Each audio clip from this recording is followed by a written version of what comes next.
Hi, gang. You're in music right now, and I am getting ready for this afternoon. We'll have our guest teacher today. For this afternoon's reading session, you're going to have kind of a combo live and video lesson. Clearly, this is the video part, but you're going to stop and you're going to have live discussions like we've done in class, okay? So, really just follow the instructions as I give them here. And for your teacher, what you can do is I'll give instructions to pause and discuss, and that's when you pause and discuss. And when discussions are done, you can continue, and that should be that. All right. Today we are going to talk about, we're going to read Tuck Everlasting chapters 16 and 17. And we had some fairly big developments yesterday. If you recall that, I think yesterday was the one where we read about Winnie having a sleepless night and being visited by everybody but Miles. The culmination of which was 17/104-year-old Jessie proposing to her. She just got to wait 6 years until she's like 17, and then she can drink the fountain, and then they can be together forever. So that was that was a big thing to ponder. And then meanwhile, the man in the yellow suit worked his way back to the Fosters on the stolen horse and pretty much laid out his plans for blackmail. The Fosters would give up their land that includes the forest, the wood, and the man in the yellow suit would give them Whitty. It's a simple trade, simple as that. So he was very much not there out of the goodness of his heart. As he said, you have something I want, I have something you want.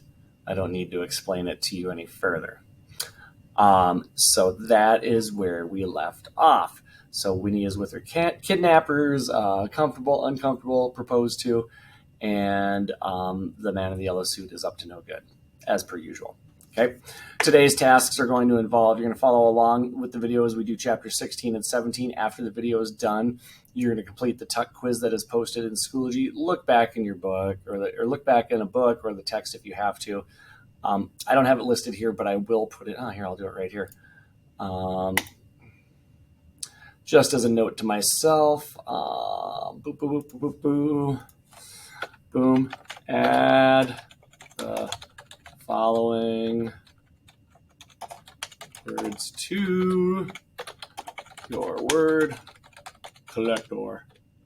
And these will be here by this afternoon, so that's just a note to myself to add those. So you'll record some vocabulary words in your collector book. There's a Scholastic News quiz, Scholastic News packet, boom, get them done. Any late work, any IXL diagnostics, and finally IDR. You guys should be working. And I'm going to say it right now. When it's work time at the end of the day, I want you at your assigned seats. Not running around, not hanging out with your neighbors, not having the 6 noisiest people gathered at the same table, but at your assigned spots, working quietly and productively. Again, I'll be home, I'll be bored. After a while, I do have a medical appointment, but other than that, I will be checking. If I'm in a waiting room or wherever, I'll be checking and watching. So, ready? So let's do chapters 16 and 17 of Tuck Everlasting.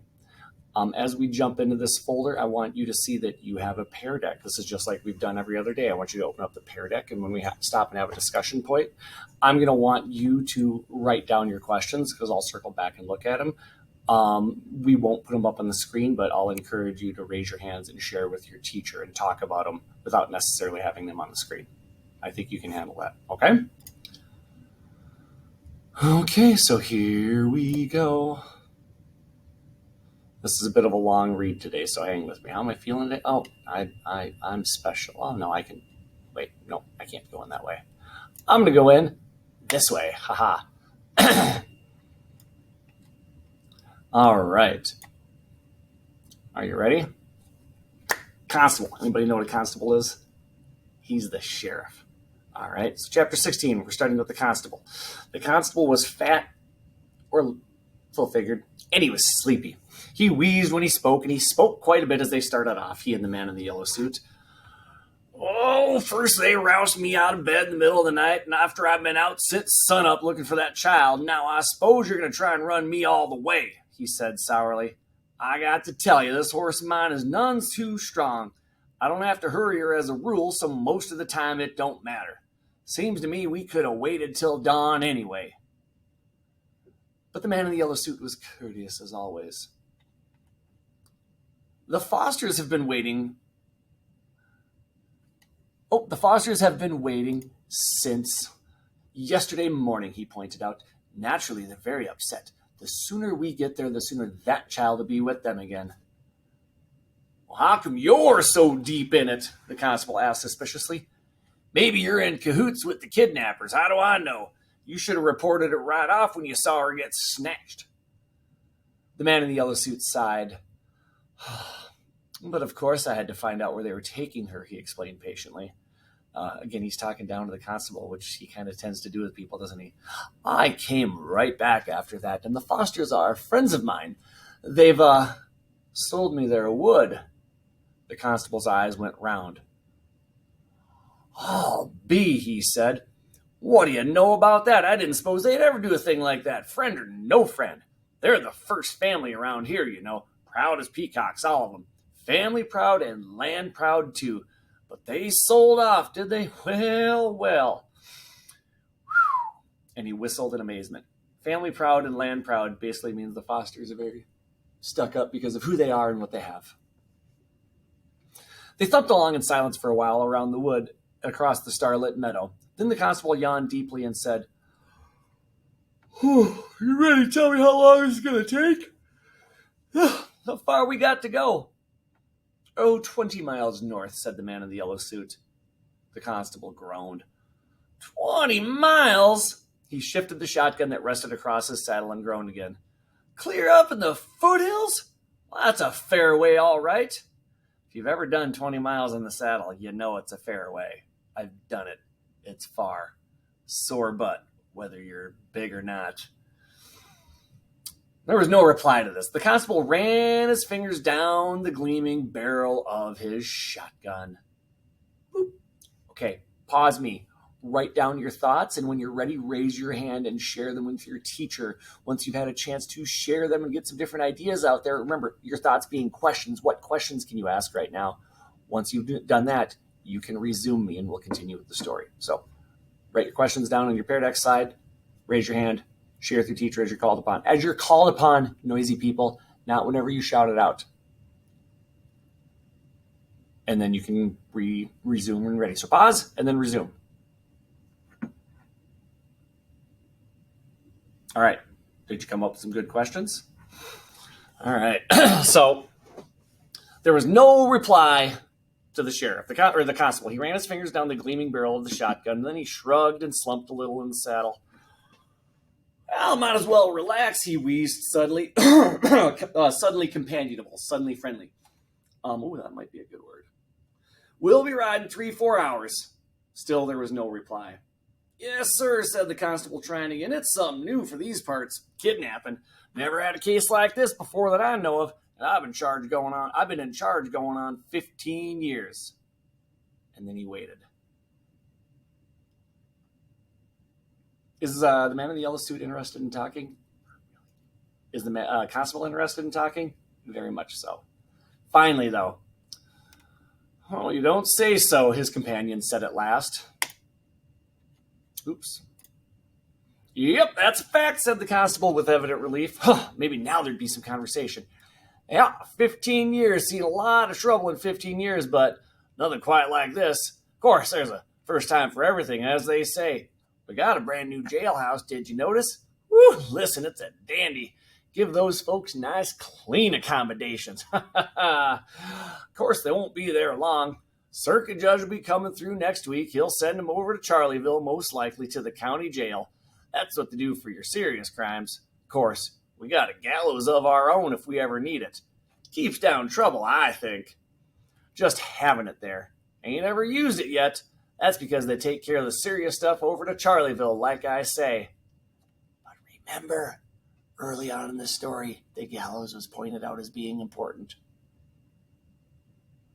The constable paused to light a cigar and went on cheerfully. "What you got planned for that piece of foster land? Gonna clear, put up a house or store, maybe?" "No," said the man in the yellow suit. The constable waited for more, but there was no more, and a sour mood returned, and he frowned and shook the ashes from a cigar. "Say," he said, "you're kind of a closed-lipped feller, ain't you? Like, you don't talk much. Duh."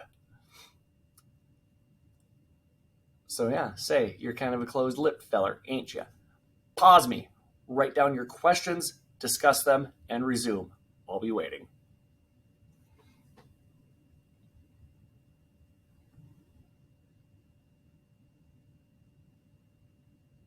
All right. So the man in the yellow suit narrows his eyes in response. His mouth above the thin gray beard twitched with annoyance, like he is done with the constable. Look here, he said tightly. Would you mind if I rode ahead and got away from you? I'm worried about that child. I'll tell you how to get there, and I'll go on ahead and keep watch. Well, said the constable grudgingly. All right, if you're in such a dang hurry, don't do nothing till I get there. Those folks are likely dangerous. I'll try to keep up with this horse of mine. She's none too strong. Don't see how's I could get her to a gallop even as I tried. That's either a big sheriff or a casual horse. Yes, that's right, said the man in the yellow suit. So I'll go on ahead and wait outside the house till you get there. He explained the route carefully, then dug his heels into the flanks of that fat old horse, cantering off. So he's on the Tux horse, remember? Cantering off into the darkness where just a hint of dawn glowed on the edges of the hills ahead. Oh, great descriptions. It's just the break of dawn. They've been riding through the night. The constable chewed on the end of his cigar. Huh, he said to the horse. You get a gander at that suit of clothes? Oh, well, takes all kinds, as they say. And he followed slowly after, yawning, with the gap between him and the man ahead lengthening with every mile. Chapter 17. For the second morning in a row, Winnie Foster woke early. Outside in the ring of trees around the pond, the birds were celebrating, giving the new day a brass band's worth of greeting. Winnie freed herself from the twisted quilt and went to a window. More good description. Soak up all of this good setting description. Mist lay on the surface of the water, and the light was still pale. It looked unreal, and she felt herself unreal, waking where she had, with her hair wild and her dress all crumpled. She rubbed her eyes, and through the dewy weeds below the window, a toad hopped suddenly into view, and Winnie peered at it eagerly. But no, of course it wasn't the same toad, and remembering that other toad, her toad, she thought now almost fondly. It seemed to her that she'd been away from home for weeks. Then she heard a step on the loft stairs and thought, then she heard a footstep on the loft stairs and thought, Jessie. And at once her cheeks flamed. But it was Miles. He came into the parlor, and when he saw that she was up, he smiled and whispered, Good, you're awake. Come on, you can help me catch some fish for breakfast. This time, Winnie was careful not to make a noise when she climbed into the rowboat. She made her way to the seat in the stern, and Miles handed her 2 old cane poles. Now watch out for them hooks, he warned, and a jar of bait, pork fat cut into little pieces. A big brown night moth fluttered out from under the oar blades and propped beside her on the seat, and then wobbled off toward nowhere through the fragrant air.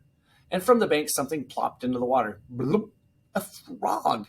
Winnie caught just a glimpse of it as it scissored away from shore. The water was so clear that she could see tiny brown fish near the bottom flicking this way and that.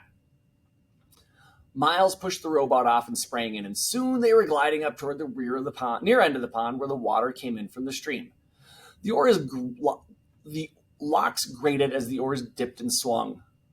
You can't see my arms, but they're moving. All right? But Miles was skillful. He rowed without a single splash, and the dripping from the blades as they lifted sent rows of overlapping circles spreading silently behind them. It was very peaceful.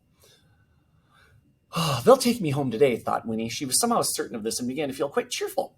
She'd been kidnapped, but nothing bad had happened, and now it was almost over.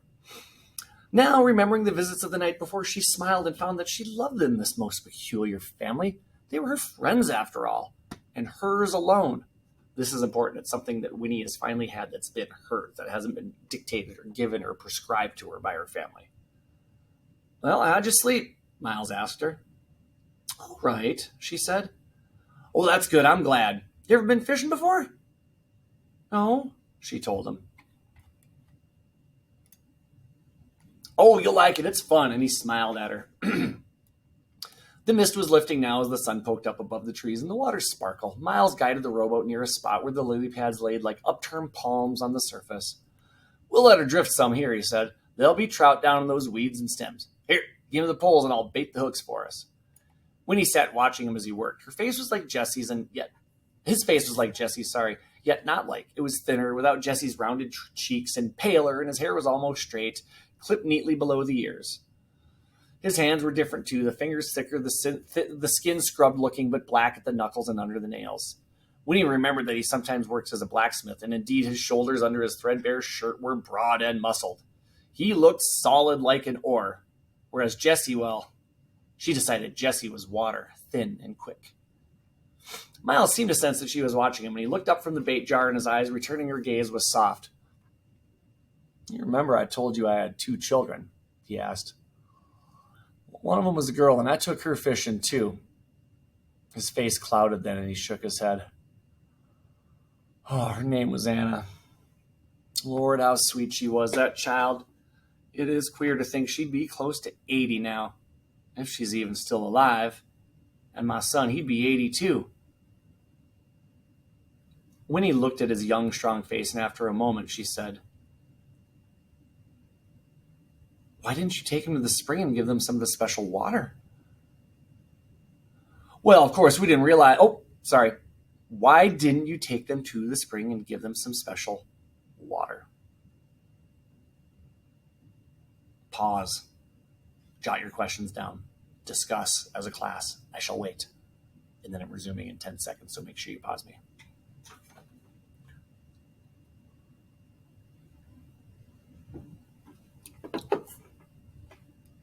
Close enough. "Well, why didn't you take him to the spring and give them some of the water?" "Well, of course, we didn't realize about the spring while we were still on the farm," said Miles. "Afterwards, I thought about going to find them.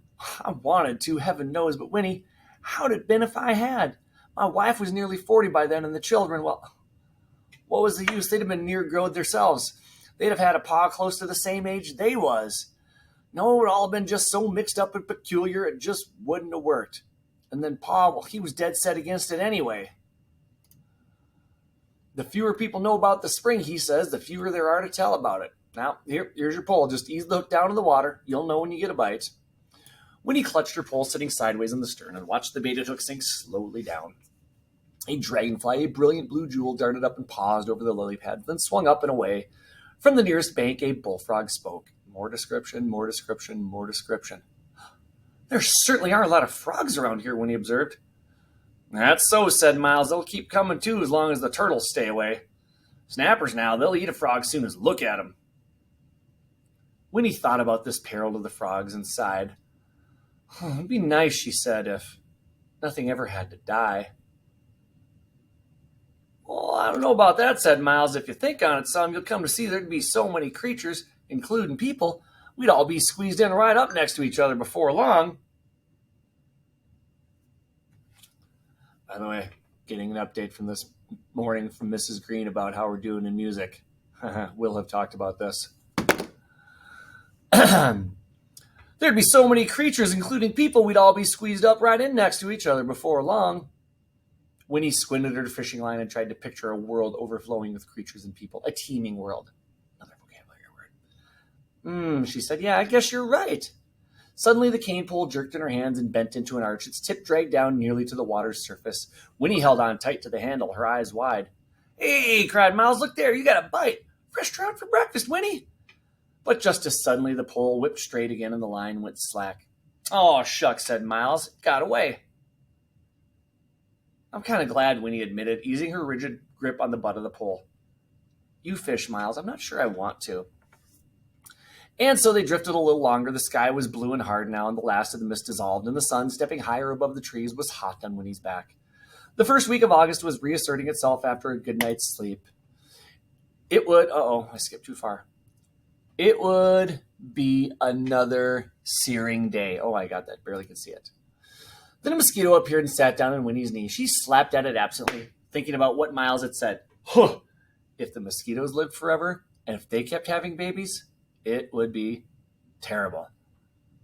Mosquitoes, that's the clincher. The Tucks were right. It was best if no one knew about the spring, including the mosquitoes. She would keep the secret. She looked at Miles and then she asked him, "Well, what do you do if you've got so much time?" "Well, someday," said Miles, "I'll find a way to do something important." Character-to-character connection. Winnie nodded. That's what she wanted. "The way I see it," Miles went on, "it's no good hiding yourself away like Pa and lots of other people. And it's no good just thinking of your own pleasure either." "Jessie." People got to do something useful if they're going to take up space in the world. But what will you do? Winnie persisted. Oh, I don't know yet, said Miles. I ain't had no schooling or nothing, and that makes it harder. But then he set his jaw and added, I'll find a way, though. I'll locate something. Winnie nodded, and she reached out and ran her hands across a lily pad that lay on the water beside the boat. It was warm and very dry, like a blotter, but near its center was a single drop of water, round and perfect. She touched the drop and brought her fingertip back wet, but the drop of water, though it rolled a little, remained as round and perfect as before. And then Miles caught a fish. There it flopped in the bottom of its boat, its jaw working, its gills fanning rapidly. Winnie drew up her knees and stared at it. It was beautiful, but horrible, too, with gleaming rainbow-colored scales, and an eye like a marble beginning to dim even as she watched it. The hook was caught in its upper lip, and suddenly Winnie wanted to weep. Put it back, Miles, she said, her voice dry and harsh. Put it back right away. Stop. Write your questions down. Think about this. He catches a fish and she's all, put it back, put it back. Write your questions down, discuss them. Write your questions down. Pause me, write your questions down, discuss them, and then resume with me in 10 seconds. Well, 3-4 minutes of your time, 2 minutes of your time, but 10 seconds of my time. Go.